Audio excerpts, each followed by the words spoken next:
मेरा ये सवाल है कि ये जो आपने एक प्रक्रिया बताई, ये प्रक्रिया स्वाभाविक है, होता है, लेकिन कहा यह जा रहा है कि आपके पिछले बार जितने जीते हुए विधायक हैं, सबको एक धर्रे से टिकट दिया जा रहा है, इसमें कोई बदलाव नहीं होगा। इसलिए मेरा सवाल का दूसरा हिस्सा है कि पिछले बार 28 लोग 5000 कम से वोट से जीते थे, कुछ लोग हारते हारते बच गए थे।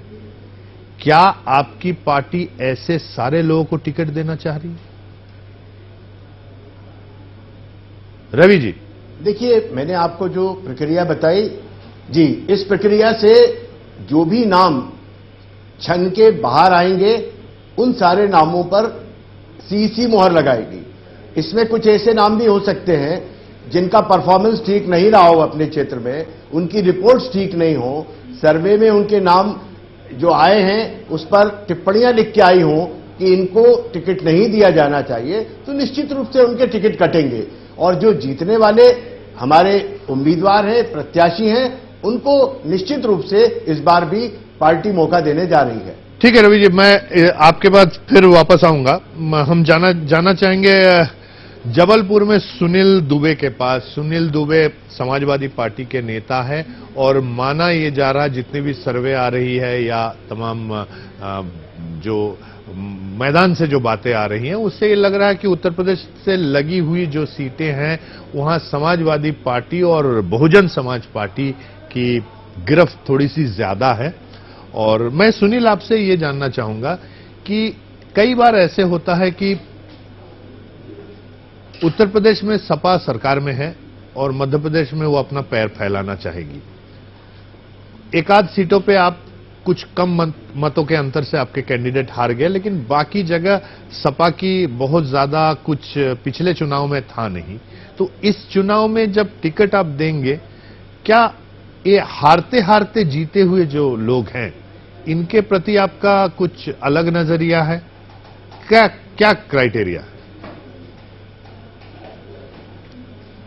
नहीं प्रज्ञा जी, ऐसी बात नहीं है कि हर व्यक्ति के लिए समाजवादी पार्टी में एक नजरिया है और जो पार्टी के अंतर्गत एक नियमावली होती है जिसके अनुसार सबको टिकट दिए जाते हैं, उसी के साथ में सबको टिकट दिए जाएंगे। और जो व्यक्ति जिताऊ कैंडिडेट होगा, समाजवादी पार्टी उसे टिकट देगी। जो जनता के बीच में जाकर के जनता की साथ में अभी तक काम जिसने किया है, उसे हमारी पार्टी टिकट देगी। समाजवादी पार्टी जिताऊ कैंडिडेट को टिकट देगी। सुनील जी, मैं आपके पास फिर आऊंगा।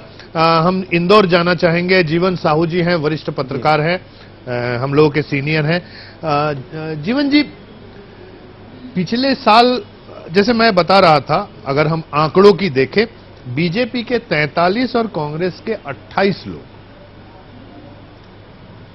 बहुत कम अंतर से जीते थे और एक तरह से इससे ही सरकार गठन और सरकार बनाने की जो प्रक्रिया है उसी जगह से तय हो गई थी। मैं एक इंडिपेंडेंट जर्नलिस्ट की हैसियत से आपसे राय पूछना चाहूंगा कि ये जो इतने कम अंतर से जीतने वालों की जो एक राजनीति होती है, ये किस ढंग से प्रदेश की राजनीति को प्रभावित करती है? देखिए, मध्य प्रदेश में मुझे याद है कि 1967 के पहले तक मध्य प्रदेश में बीजेपी जनसंघ थी।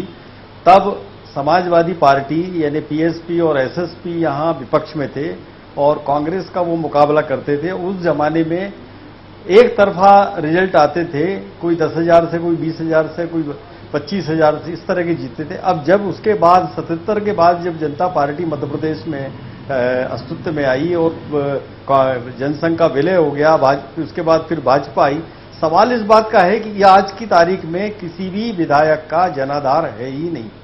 मध्य प्रदेश की जनता के सामने कोई विकल्प ही नहीं है, वो किसको चुने।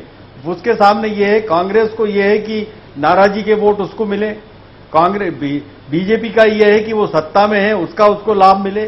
सवाल इस बात का है कि मध्य प्रदेश का मतदाता किसको वोट दे। जो कम वोटों से हारा है वो 5 साल तक गायब रहता है, जब चुनाव का अवसर आता है तब वो चुनाव के टिकट की लाइन में लग जाता है। सवाल इस बात का है कि मध्य प्रदेश में जो चाहे कांग्रेस हो चाहे बीजेपी हो, ये केवल टिकट जो मिलते हैं वो सेटिंग से मिलते हैं, उनको किसी जनता की आवाज से नहीं मिलते। अगर मध्य प्रदेश